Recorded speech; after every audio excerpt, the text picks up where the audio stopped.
Chapter 3. The 5th of January, 1607. We anchored in the Downs, but the winds continued contrary so long that we were forced to stay there some time, where we suffered great storms.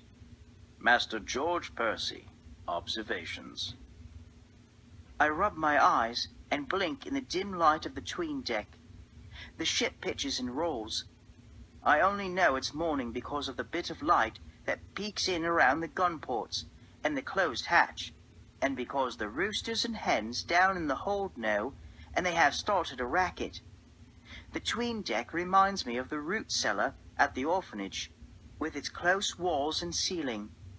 It is one long room running almost the length of the ship, though one can hardly walk for the barrels and crates that are taking up most of the room.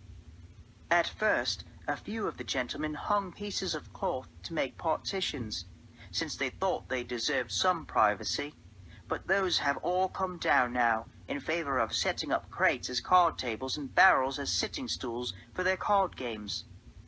The chickens are luckier than we are. Most days their crates are brought up on deck, and they get fresh air to breathe. And the ship's cats and 2 dogs have the run of the place. So do the ship's 1,000 rats. We passengers are only allowed up to empty slop buckets or get the stew pots for our meals. Captain Newport says he doesn't want us getting in the sailors' way up on deck. We are all seasick and bored, and we are going absolutely no place. We have had nothing but storms and winds blowing the wrong direction for weeks now, and so we sit anchored in the cold, close enough to see England's shores, but still trapped down in the hole of a 'tween deck with the stench of urine and vomit and chicken dung. The gentlemen complain constantly. They want to sail back to shore and go home. Sir Edward Maria Wingfield is the most vocal in his complaints. He is furious at Captain Smith, who keeps reminding the gentlemen that they have signed 7-year contracts with the Virginia Company, and they can't quit this voyage. I can see why Master Wingfield wants to quit. Even living on the streets was better than this. Next to me, sleeping in our bed, a straw and canvas mattress thrown over some barrels, are Richard and snot-nosed 9-year-old James. James is servant to the gentleman George Percy, and afraid of everything. The men sleep 2 to a bed, but all 3 of us boys are crowded in together. There is a 4th boy, Nathaniel. He is older than I am, probably 13 or 14. It's a good thing he's on one of the other ships, or they'd have us sleeping 4 to a bed. I kick James to wake him. "Give me some room, you little worm." James groans and rolls over. He leaves a smudge of snot on the canvas. "I am not a worm," he whines sleepily. Everyone is waking up now. I hear yawning, grunting, men relieving themselves into slop buckets. "James, bring me my wash water, now!" Master Percy is not a patient man, and James has to hop up to fetch water even before he has a chance to rub the sleep out of his eyes. Richard is still sleeping. He is the soundest sleeper I have ever seen. Not even roosters crowing and men clomping right by his ear wake him.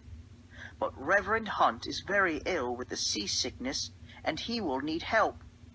I jostle Richard hard. He groans but doesn't open his eyes. Fine, I think.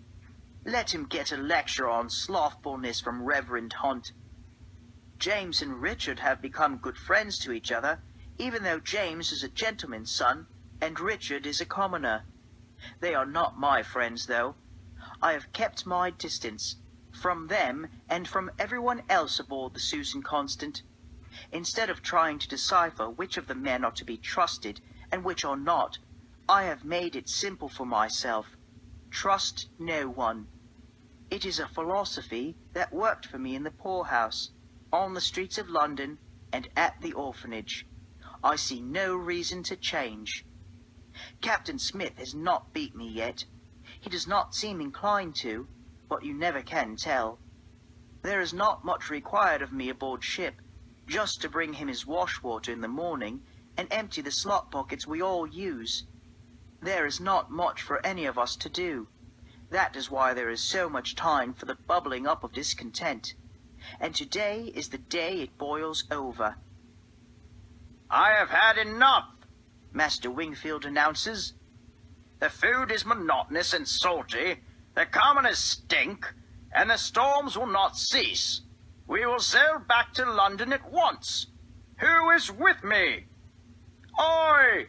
Several of the gentlemen call out. "We are with you. We're ready to turn back." Captain Smith stands and addresses them. "Are you all cowards?" He demands. "And are you liars? Were you lying when you signed your contracts with the Virginia Company?" I cringe. Captain Smith is especially angry today, and I know he has gone too far. I have seen how these gentlemen wield their power when they are insulted. Master Wingfield answers Captain Smith in a low growl. "You have forgotten your place, Mr. Smith. They should never have sent you gentlemen on this voyage." Captain Smith nearly shouts it. "You're all weak, every one of you. You know nothing about survival." Master Wingfield is livid.